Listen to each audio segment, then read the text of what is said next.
The first sinner described here was a common villain in Shakespeare's day. He's a farmer who hoarded grain in order to sell it later when prices went up. But when prices go down instead, he goes bankrupt and hangs himself in despair. In Shakespeare's time, just as today, people despised businessmen who tried to profit from difficult times. A farmer who hoards grain is keeping it from the people who need it to eat. But there's another reason why this farmer has been condemned to hell.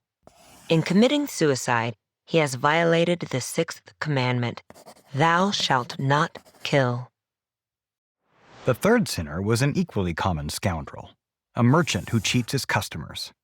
In this case, a tailor who charges for more fabric than he actually uses in making a pair of stockings. But it's the second sinner, the equivocator, who is the most interesting. No one watching the play in 1606 would have had any doubts as to who this sinner was meant to represent. Imagine if the U.S. government had announced that it had prevented a major terrorist attack. Hours before the president was to give his State of the Union address, a bomb was discovered in the Capitol building. The year before Macbeth was written, that's essentially what happened in England. Catholic militants had planted 36 tons of gunpowder in the basement of Westminster Palace on the eve of the opening of the Parliament. King James, all of his court, and every member of Parliament would have been annihilated had the explosives been set off.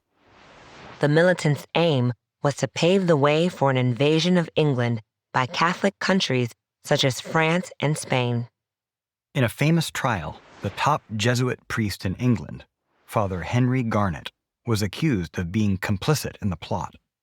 Lying under oath was a mortal sin, but the Catholic Church had formulated an elaborate set of guidelines allowing priests to mislead the authorities without technically committing a sin. According to the porter, the equivocator could swear one scale against another. That is, he could answer both yes and no to the same question while under oath. Debate over this technique of equivocation was the main point of contention in Garnet's trial.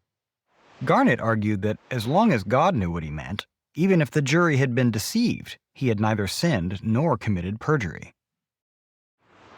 Like the judges in the case, the porter doesn't buy Garnet's argument.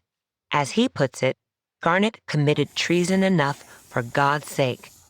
He could not equivocate to heaven. Interestingly, the play itself is full of these kinds of equivocations. Fair is foul, and foul is fair, for example. By the time we get to the end of the story, Macbeth will refer to the witches as equivocating fiends who lie like the truth.